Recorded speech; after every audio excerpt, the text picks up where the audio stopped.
And we will welcome then, oh, thank you for the microphones. We welcome then the category Adaptability with Johanna Gapany and Wiktor Bourée on stage.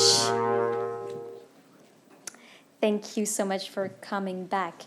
I think we can hand them the microphones. Perfect. Thank you. And so for the first question, I'd like to leave the floor this time to Maxime, whoever you would like to ask the question to.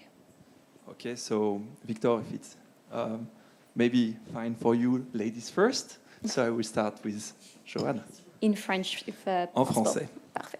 Donc, dans votre double rôle, et vous me corrigez si je me trompe, entre finalement la communication en santé publique et l'engagement politique au niveau national, finalement, comment attirer un petit peu ces jeunes professionnels un peu dans des métiers, on sait dans la santé notamment, qui sont en forte tension, puisque en Suisse on connaît cette pénurie de main-d'œuvre, notamment dans ce secteur.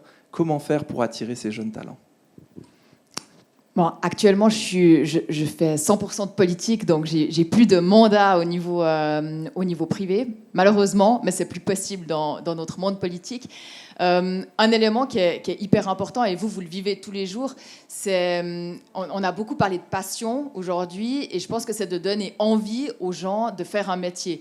Et quand on a des initiatives comme celle de la santé qu'on a vécue, quand on traverse une pandémie, c'est extrêmement compliqué de donner envie aux jeunes de faire un métier que tout le monde juge compliqué. Alors, il y a la volonté de défi, hein, on est tous, c'est humain de vouloir relever des défis, mais on n'a pas non plus envie de se traîner dans la boue tout le long. Et je pense qu'il y a cette image, en fait, à revaloriser.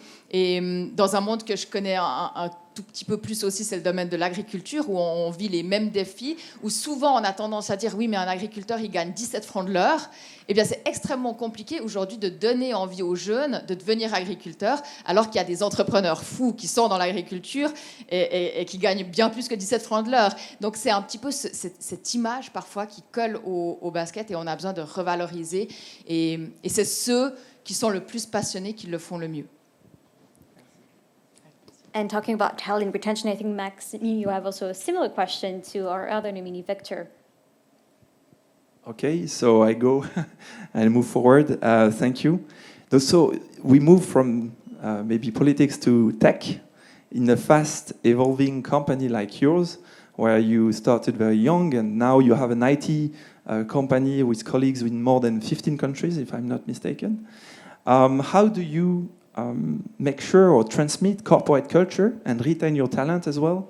Knowing that IT is one of the sectors that are very challenging to keep talents. So how do you make sure you transmit corporate culture at international level?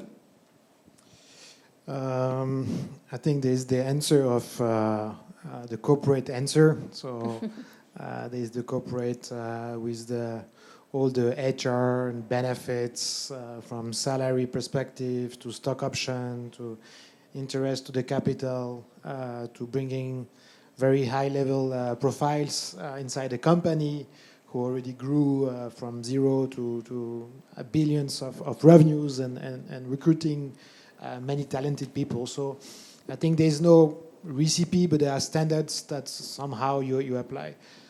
I think where we spend a lot of time, it's about the cultural approach of the company.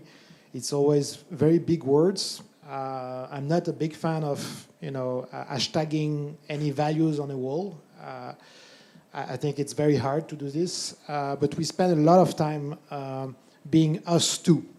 So meaning we are human.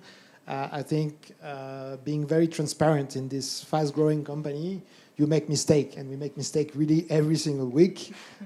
Even this morning we've made a big mistake. It's okay, HR mistake, and you just have to explain and being transparent. So I think it's the core of it. It's if you want to bring people now, people they want to bring trust in the company that working in, trust in the leaders, so the managers.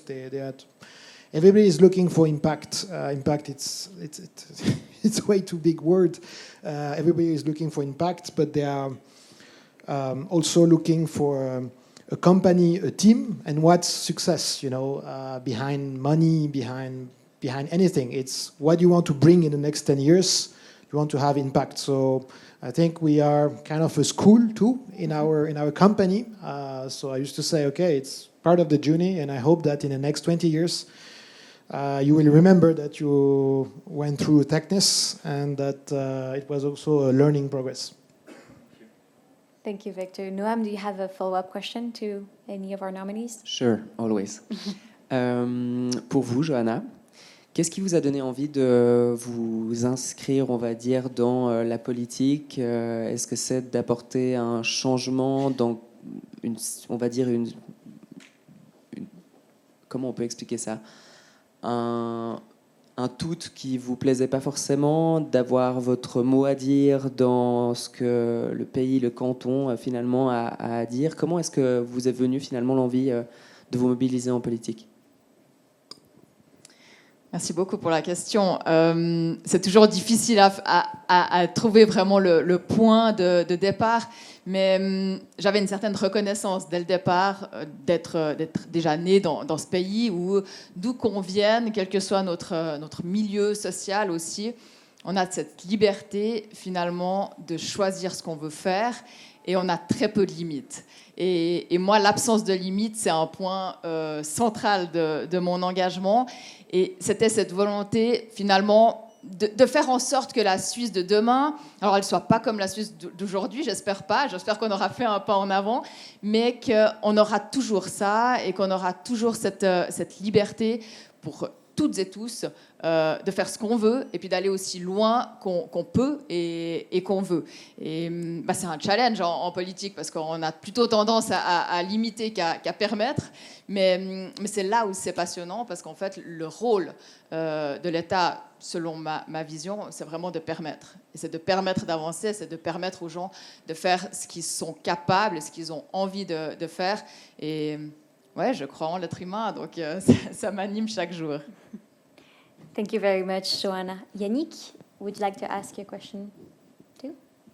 À Johanna? As you Oui. prefer. Alors, moi, je suis né dans le Lavaux, donc je suis vraiment de la région. J'ai fait l'école hôtelière de Lausanne également il y a quelques années, mais j'habite dans le canton de Fribourg. Donc déjà, j'ai vécu votre campagne. Donc voilà, donc je suis assez proche géographiquement aussi. La question que j'avais pour vous, c'est quelle réforme urgente vous pensez qu'on pourrait mettre en place au niveau suisse et qui permettrait de dynamiser l'innovation dans notre pays?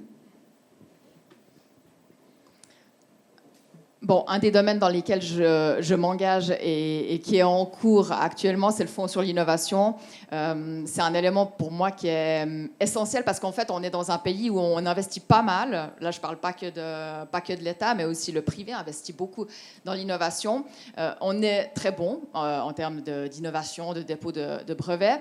Mais après, quand on atteint un certain niveau, les entreprises, elles partent. Quand il y a besoin d'un certain montant, on aligne les quelques millions, elles commencent à partir, elles vont à l'étranger. Alors, je suis favorable à l'ouverture et je trouve très bien, finalement, si c'est une question de réseau, si c'est une question voilà, il y a des conditions cadres qui sont favorables ailleurs, tant mieux. On parle du domaine du spatial, typiquement, voilà, j'imagine qu'il y a des opportunités aussi ailleurs, et ça, c'est très bien. Le problème, c'est quand elles partent, parce qu'il n'y a pas chez nous, et aujourd'hui, un des problèmes, c'est qu'elles ne trouvent pas les fonds chez nous pour se développer et pour commercialiser des produits qui sont pourtant essentiels pour relever nos défis, notamment climatiques, mais aussi, on parle d'intelligence artificielle, et en fait, on a besoin de ces connaissances et de ces produits chez nous. Et je suis favorable, effectivement, à mettre en place un fonds dans lequel l'État investit également, parce qu'il y a un retour sur investissement, clairement, qui est intéressant. Et je pense qu'on a intérêt à se lancer là-dedans. D'autres pays le font. Et la Suisse est, comme d'habitude, beaucoup plus timide. Mais on aurait intérêt pour rester propriétaire, en fait, de ces connaissances, de ces compétences-là, de ces produits-là. Et puis, maintenir aussi des emplois à haute valeur ajoutée chez nous. Donc, s'il y en a un à sortir, ce serait plutôt celui-ci en priorité, mais il y en a beaucoup d'autres. Thank you. So we're talking a lot about innovation, technology, and even AI. We have a perfect example with us, with Wiktor. Max, do you have a question for Wiktor? Yes, that is related to technology. So what are some of the biggest challenges you have seen in the recent years regarding smart technology and Internet of Things? and how has your company techniques adapted to them? It's a large question. I think first, all the topics from technology to AI, there are a lot of mixture on from IoT to AI. It's a big word. I think it's not today a revolution yet, but it's a strong evolution on what's happening today. Beyond the IoT part, I strongly believe that today many jobs in the next 3 or 4 years are changing. I was mentioning just before, very simple example. Our job 6 years ago was, part of it was developing dashboards. So we're having a team of 4 people, 4 to 5, developing dashboards, and within 4 to 6 months, you had a backend, so data on a web page. Today, it's 5 days. 5 days. 1 people, 5 days. So, and we've implemented this in our company. It's a big change. We are not all aware of this because the accessibility of it is still just for some of the companies or some of the users. But in the next 3 years, it's a big thing that's happening. Just to say it's a big thing, it's a revolution, it's just evolution.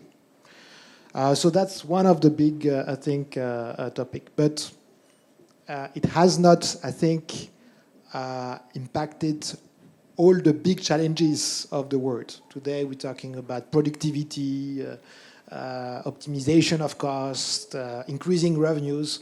But I think sometimes we're missing the big challenges with technology. It's how do we bring food? How do we bring water to 1 billion people? It's I think if in 10 years or 20 years, and I'm answering to the question that I had before, if in 20 years there is a nominee here that can explain that he solved the 1 billion problem of drinkable water, people not having water, through AI or through technology, then I think it will be a big success regarding technology, bridging the gap between capitalism and technology and social impact.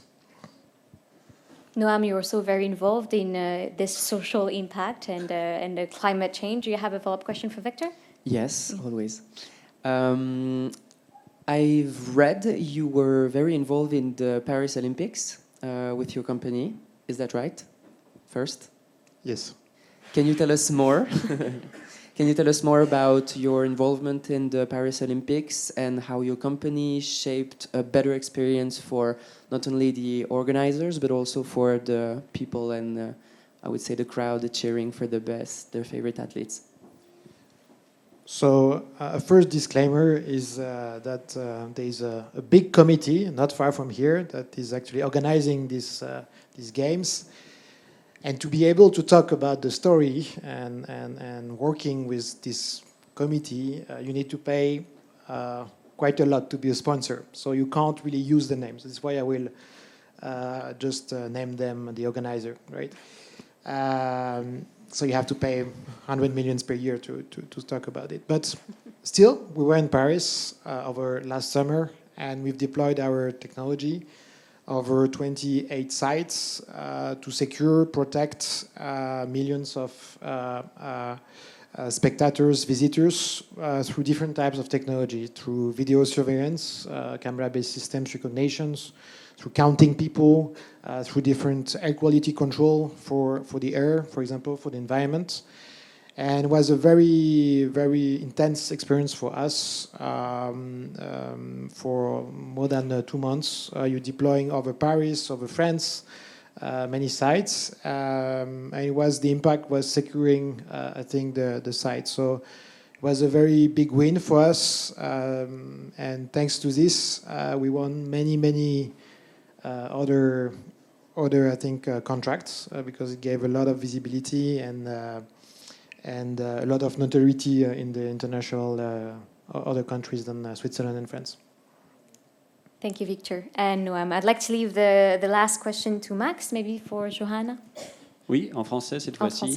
Comme on n'a pas beaucoup de temps, je vais vous poser la question de quel est le plus grand changement que vous avez observé dans la politique suisse ces dernières années et comment vous vous êtes adapté à ce changement. Merci beaucoup.